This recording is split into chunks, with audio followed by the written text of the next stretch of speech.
I once heard from John C. Maxwell, a leadership coach, about making music. And in this case, it's leadership, right? He was talking about just focus on the process and then the outcome will come. The outcome will.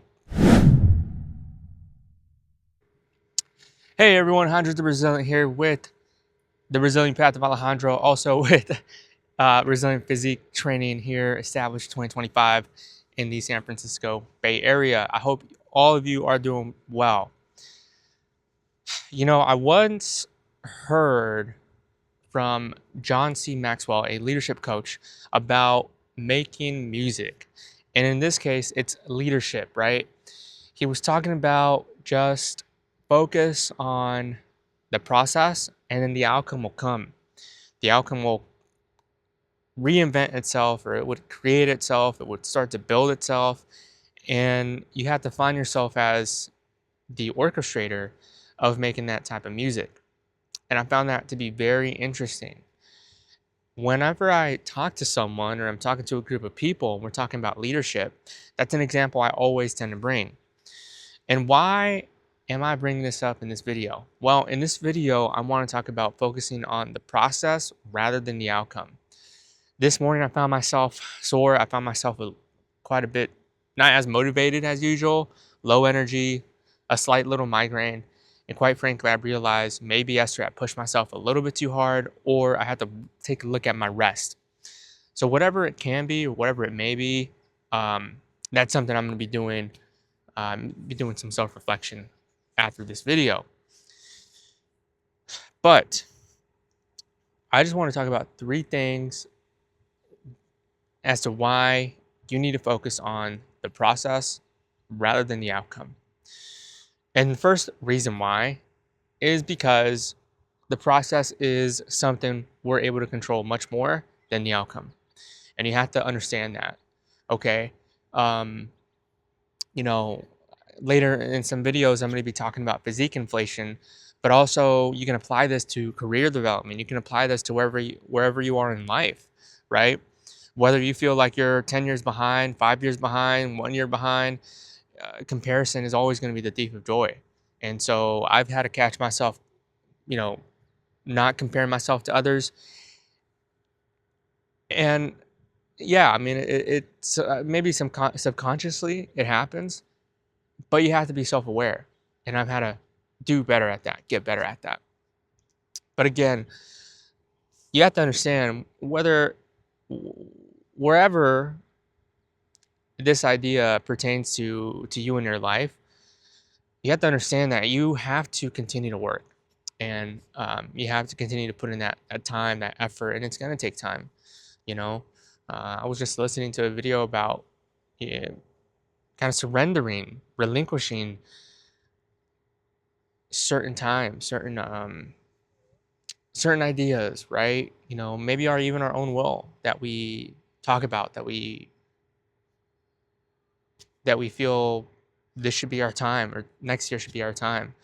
And it's very difficult. I've always been a strong-willed individual, and I really had to take a step back, widen my scope, open my scope, and realize that sometimes it's not going to happen whenever I want it to happen.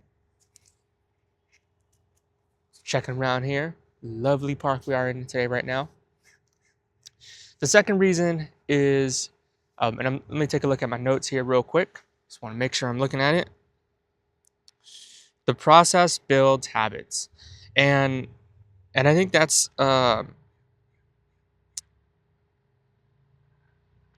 one thing you got to take away from is, even if you're having a really bad day, the habits that have gotten you to where you are right now, you got to continue to do them, right?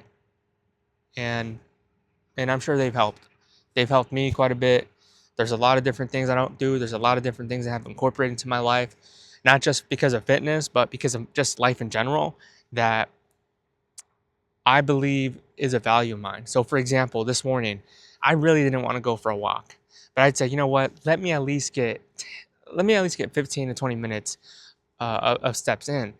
And I usually try to aim for 10,000 steps right away.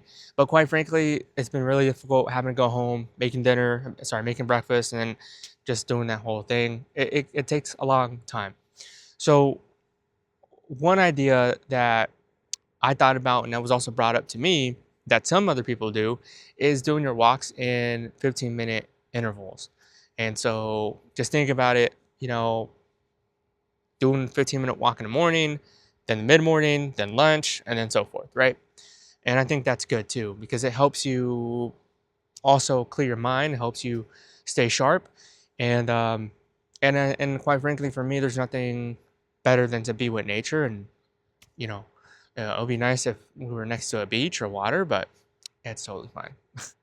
One day. Um, the third thing, okay, the third and final reason why is because the process keeps you consistent when motivation dies. And look, the reality is motivation is not something that is permanent. It's very temporary. I've had to come to realize that. I've realized that many times, and and I've heard it one too many times. Um, what you do is super important. Again, what you do, the daily disciplines that you do, that's going to keep you going. I mean, there's no other way to put it. And motivation come from a video, whether it's this one, whether it's Ed Milet, Les Brown, Chris Williamson, whoever you listen to. Look, sure, it comes from there, but it's so temporary and it's so easy to forget. So just remember that that discipline is typically the way to go. Again, let me check my notes. And everything that you do in that process, if you're consistent, for example, for me, I'm gonna have the same morning breakfast I'm gonna have go rehydrate again. I'm gonna go and have other supplements, right? Breakfast, cook my chicken and my rice, all that stuff. But it really it's something that keeps me consistent, that keeps me going. Okay. Even if today I feel like, even if you feel like that, just realize that what you do matters. Okay. It's still no excuse to slack off. It's still no excuse to grab Jack in a Box or, you know, um, a big old pizza box. I mean, be intentional about it, right? So I just wanted to shoot that message. It's a beautiful day right now, and I hope you're having a great Friday. See you on next one. Build wisely, lead boldly, stay resilient. I'll catch you on the next one.